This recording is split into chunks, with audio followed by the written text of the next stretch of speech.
आप सभी को मेरा नमस्कार। आज मैं आप सभी के समक्ष वैकुंठ चतुर्दशी की 3 कथाएं प्रस्तुत कर रही हूँ। कार्तिक मास के शुक्ल पक्ष की चतुर्दशी को वैकुंठ चतुर्दशी के नाम से जाना जाता है।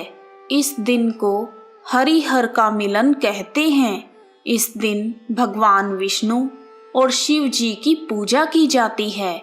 इस दिन की पूजा निशित काल यानी मध्य रात्रि में होती है। मान्यता है कि इस दिन पूरे विधि विधान से व्रत रखकर पूजा करने से वैकुंठ धाम की प्राप्ति होती है। वैकुंठ चतुर्दशी का व्रत करने से पारिवारिक सुख समृद्धि में बढ़ोतरी होती है और निरोगी काया प्राप्त होती है। पौराणिक कथाओं के अनुसार इसी दिन महाभारत के युद्ध में मारे गए सभी लोगों का भगवान श्री कृष्ण ने श्राद्ध करवाया था। इसीलिए यह दिन श्राद्ध तर्पण करने के लिए भी अति उत्तम है। आइए अब शुरू करते हैं वैकुंठ चतुर्दशी की पहली कथा। एक बार भगवान विष्णु महादेव शिव शंकर का पूजन करने के लिए काशी गए। वहां मणिकर्णिका घाट पर स्नान करके उन्होंने 1000 स्वर्ण कमल पुष्पों से भगवान विश्वनाथ की पूजा का संकल्प किया। अभिषेक करने के बाद जब विष्णु जी पूजा करने लगे तो शिव भगवान ने उनकी भक्ति की परीक्षा के उद्देश्य से एक कमल पुष्प कम कर दिया। भगवान श्री हरि को पूजन की पूर्ति के लिए 1000 कमल पुष्प चढ़ाने थे। एक पुष्प की कमी देखकर उन्होंने सोचा, मेरी आंखें भी तो कमल के समान हैं। मुझे कमल नयन और पुंडरीकाक्ष कहा जाता है। यह सोचकर भगवान विष्णु अपनी एक आंख चढ़ाने के लिए तैयार हो गए। विष्णु जी की इस अगाध भक्ति से प्रसन्न होकर देवाधिदेव महादेव वहां प्रकट हो गए और बोले, हे विष्णु, तुम्हारे समान संसार में मेरा कोई दूसरा भक्त नहीं है। आज की यह कार्तिक शुक्ल चतुर्दशी अब वैकुंठ चतुर्दशी कहलाएगी और इस दिन का व्रत करके जो पहले आपका पूजन करेगा उसे वैकुंठ लोक की प्राप्ति होगी। भगवान शिव ने विष्णु जी को वैकुंठ चतुर्दशी के दिन ही करोड़ों सूर्य की चमक के समान सुदर्शन चक्र प्रदान किया था और कहा जाता है कि इसी दिन वैकुंठ के द्वार हमेशा खुले रहते हैं। यदि कोई व्यक्ति पूरे विधि विधान से वैकुंठ चतुर्दशी का व्रत करते हैं, वह अपना स्थान वैकुंठ धाम में सुनिश्चित कर लेते हैं। इस प्रकार वैकुंठ चतुर्दशी की पहली कथा पूर्ण हुई। आइए अब शुरू करते हैं वैकुंठ चतुर्दशी की दूसरी कथा। प्राचीन समय में उज्जैन में धनेश्वर नाम का एक ब्राह्मण रहता था। वह रस, चमड़ा और कंबल आदि का व्यापार करता था। वह मदिरापान और वैश्यागमन आदि बुरे कर्मों में लिप्त रहता था। वह रात दिन दुष्कर्म में लीन रहता था। इसलिए वह व्यापार करने के लिए नगर नगर घूमता था। एक दिन वह व्यापार के लिए घूमता हुआ महिष्मतीपुरी में जा पहुंचा, जो राजा महिष ने बसाई थी। उस समय कार्तिक मास चल रहा था। वहां की शोभा नर्मदा नदी के किनारे कार्तिक मास का व्रत करने वाले बहुत से लोग अनेकों गांवों से स्नान करने के लिए आए हुए थे। धनेश्वर ने उन सभी को देखा और अपना सामान बेचता हुआ वह भी 1 मास तक वहीं रहा। वह प्रतिदिन वैष्णवों के मुख से भगवान विष्णु के नामों का कीर्तन सुनता तथा उनसे बातचीत करता था।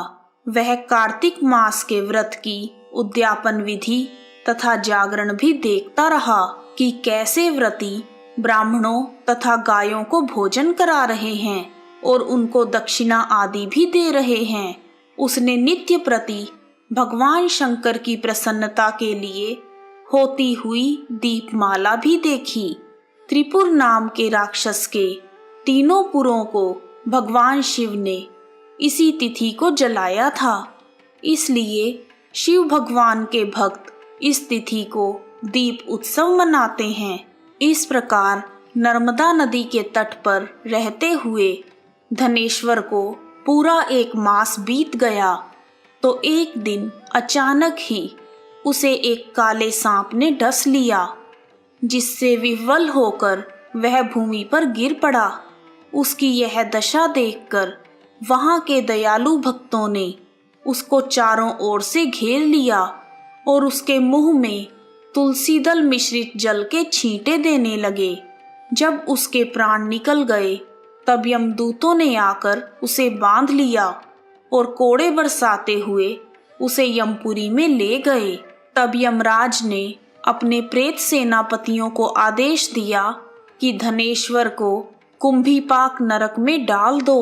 परंतु जैसे ही प्रेत सेनापतियों ने धनेश्वर को कुंभीपाक नरक में ले जाकर गरम तेल के कड़ाहे में डाला तो वह कुंड शीतल हो गया।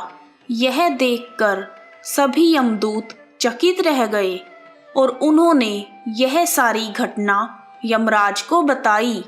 उसी समय वहां नारद जी पहुंच गए और उन्होंने यमराज से कहा, सूर्यनंदन, यह ब्राह्मण नरकों का उपभोग करने के योग्य नहीं है। जो मनुष्य पुण्य कर्म करने वाले लोगों का दर्शन, स्पर्श और उनके साथ वार्तालाप करते हैं, वह उनके पुण्य का 6वां अंश प्राप्त कर लेते हैं। और यह ब्राह्मण तो 1 मास तक श्री हरि भगवान के कार्तिक मास के व्रत का अनुष्ठान करने वाले असंख्य मनुष्यों के संपर्क में रहा है। अतः यह उन सब के पुण्य का भागी हुआ है, इसलिए यह यक्ष की योनि में रहेगा और पाप भोग के रूप में सब नरकों का दर्शन मात्र ही करेगा। तब यमराज ने अपने प्रेत सेनापतियों को नारद जी के कहे अनुसार धनेश्वर को सभी नरक दिखाने की आज्ञा दी और उसके पश्चात उसे यक्ष लोक में भेज दिया गया। वहां जाकर धनेश्वर को यक्ष लोक का राजा बना दिया और वही धनेश्वर कुबेर का अनुचर धन क्षय बनकर प्रसिद्ध हुआ। हे प्रभु, जैसे आपने धनेश्वर को सभी पापों से मुक्त किया, उसी प्रकार इस कथा को सुनने, पढ़ने अथवा कहने वाले सब पर अपनी कृपा बनाए रखना। इस प्रकार वैकुंठ चतुर्दशी की दूसरी कथा पूर्ण हुई। आइए अब शुरू करते हैं वैकुंठ चतुर्दशी की तीसरी कथा। एक बार देवर्षि नारद पृथ्वी लोक से घूमकर वैकुंठ धाम में गए। भगवान विष्णु ने उन्हें आदर पूर्वक बैठाया और प्रसन्न होकर उनके आने का कारण पूछा। तब नारद जी बोले, हे प्रभु, आपने अपना नाम कृपा निधान रखा है, इससे आपके जो प्रिय भक्त हैं वही तर पाते हैं।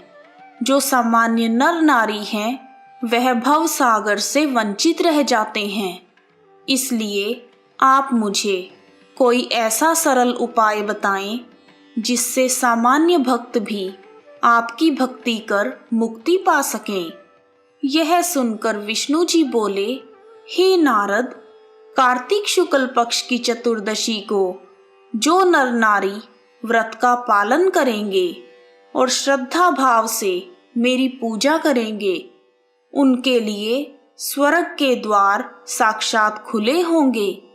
इसके बाद विष्णु जी ने जय और विजय को बुलाया और उन्हें कार्तिक चतुर्दशी को स्वर्ग के द्वार खुले रखने का आदेश दिया।